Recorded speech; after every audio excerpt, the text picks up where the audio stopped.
Pour savoir ce qu'il y a à comprendre, Mario Dumont. Le problème n'est pas là. Francis Gosselin. Ça sonne comme une arnaque. J'ai-tu une bonne logique, moi, là? Mario Dumont. Dis pas que c'est pour faire plus d'argent. La rencontre. Gosselin. Dumont.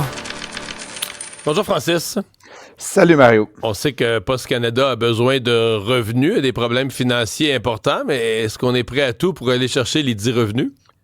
Ben, manifestement, c'est le cas, Mario, puis s'inspirant là, de pratiques ailleurs dans le monde, là, Post Canada a commencé il y a quelques années carrément à vendre nos données, là, puis c'est intéressant pour moi comme sujet, évidemment, parce qu'on critique énormément, là, notamment les GAFA, il y a toute la question là, ces jours-ci de TikTok aux États-Unis, de que fait-on avec les données, à qui est-ce que c'est vendu, et il me semble que la tendance actuellement, Mario, autant en Europe qu'au Canada et même un peu aux États-Unis, c'est de dire il faut donner aux utilisateurs le droit sur les données qui sont les leurs, ton nom, ton adresse, tes patterns de consommation.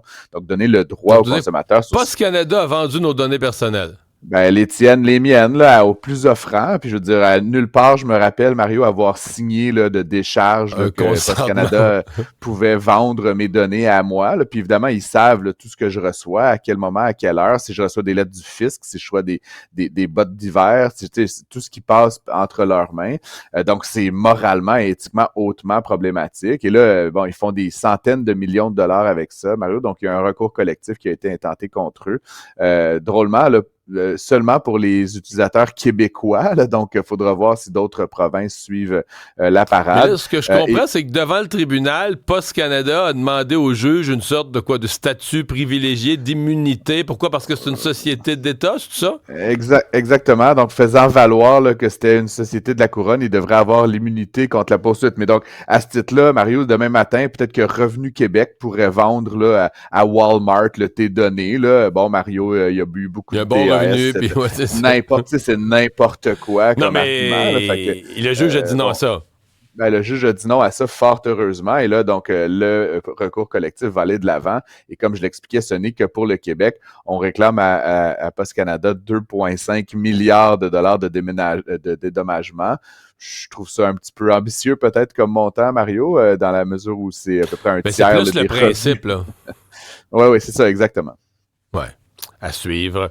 Bon, le tribunal administratif du logement, dans ses devoirs, à part que de régler les conflits individuels, a un devoir comme annuel de fixer avec des instruments de mesure l'augmentation de loyer autorisée. Et on dit que celle de cette année pourrait être une des plus élevées rarement vues, là.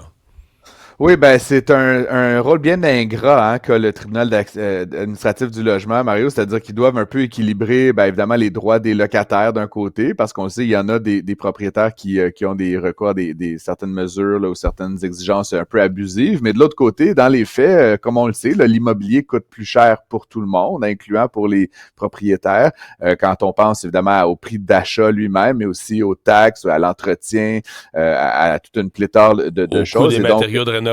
Des matériaux de rénovation. Mais encore une fois, qu'on rénove ou pas, tu sais, il y a des coûts, disons, passifs, là, comme les taxes et les différentes charges qui, elles, augmentent d'année en année. Avec la période inflationniste qu'on vient de vivre là, ces dernières années, ben tout ça a augmenté effectivement, là, dans certains cas, 6, 7, 8%.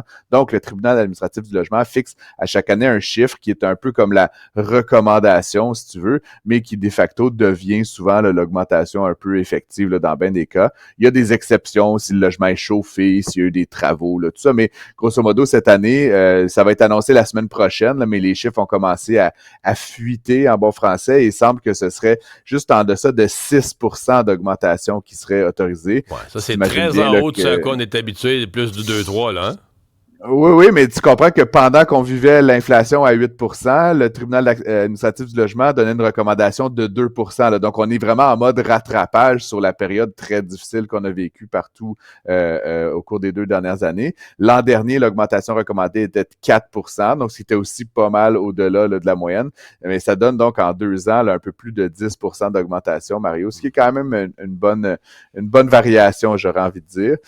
Et donc là, les associations de locataires et autres protections là, sont évidemment hors d'eux, mais comme économiste, je t'avouerai que ce chiffre-là ne me surprend pas. Là. Puis, tu sais, je veux pas prendre part pour les uns ou pour les autres, mais c'est effectivement le correspondant à la réalité. Et si on veut un parc immobilier bien entretenu, comme je l'expliquais un peu hier avec la loi 16, ben, il faut donner aux propriétaires une petite marge de profitabilité. Puis, ben, ça passe par forcément des augmentations de loyer. Francis, j'ai hâte de t'entendre sur le prochain sujet, parce que je dois dire que moi, quand j'ai commenté les affaires de Denis Coderre, je suis, puis je le dis ouvertement, très partagé entre un côté institutionnel en moi qui aime les choses en ordre, puis qui dit, ben regarde, si tu veux gouverner le Québec, si tu veux diriger le pays, en d'autres termes, à un moment donné, il faut que tes propres affaires soient en ordre avec l'impôt et tout et tout. Et de l'autre côté, je sais que les ministères du Revenu peuvent être parfois très injustes avec des citoyens, prendre quelqu'un en grippe, puis que c'est un droit fondamental de tout citoyen, y compris un élu. Donc là, Denis Coderre dit avoir réglé les problèmes avec le fisc, mais là, il poursuit Revenu Québec. Oui, ben effectivement, puis je partage ton ambivalence, Mario. C'est une chose de demander à nos élus qu'ils fassent preuve d'exemplarité. Puis en l'occurrence, Denis Coderre n'est pas élu, il est candidat actuellement, mais donc qu'il soit exemplaire à tous égards là, en lien avec la loi, puis notamment là, en lien avec les lois fiscales. En même temps, ben deux choses. Là, effectivement, le premier, tu sais, comme tu dis, si M. Coderre a réglé ça, est-ce qu'on peut, chez Revenu Québec, là, puis à tout niveau, là, tu sais, clairement dire la situation? Puis moi, la deuxième question que je me pose, Mario, c'est comment se fait-il que cette information-là s'est retrouvée dans l'espace public? Là, je sais pas toi, Mario, est-ce que tes impôts sont à jour? Est-ce que je peux appeler mon chum chez Revenu Québec puis le savoir, puis en faire un scandale là, de première page? Mais je pense que c'est quand il y a eu, excuse-moi, c'est pas quand il y a eu une hypothèque légale, je pense que c'est ça qui se trouve être publié. Ouais. Quand il y a eu une hypothèque légale sur sa propriété, je pense.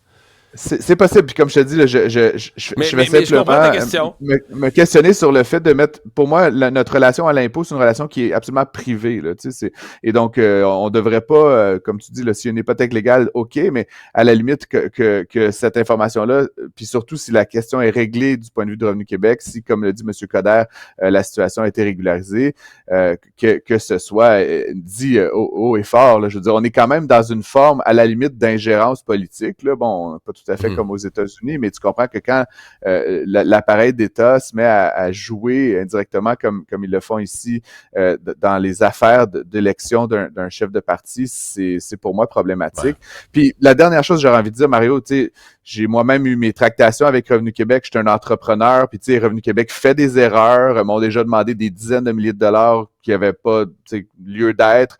Mon comptable, ça peut prendre parfois plusieurs mois à régulariser une situation, puis parfois l'erreur n'est pas celle du contribuable, mais celle de l'agence.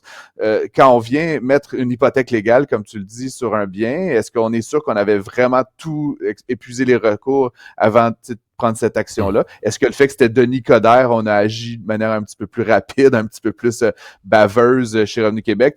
Je serais intrigué qu'il y ait enquête, du moins, là, de ce côté-là chez Revenu Québec. Merci Francis, bonne fin de semaine. Ça fait plaisir.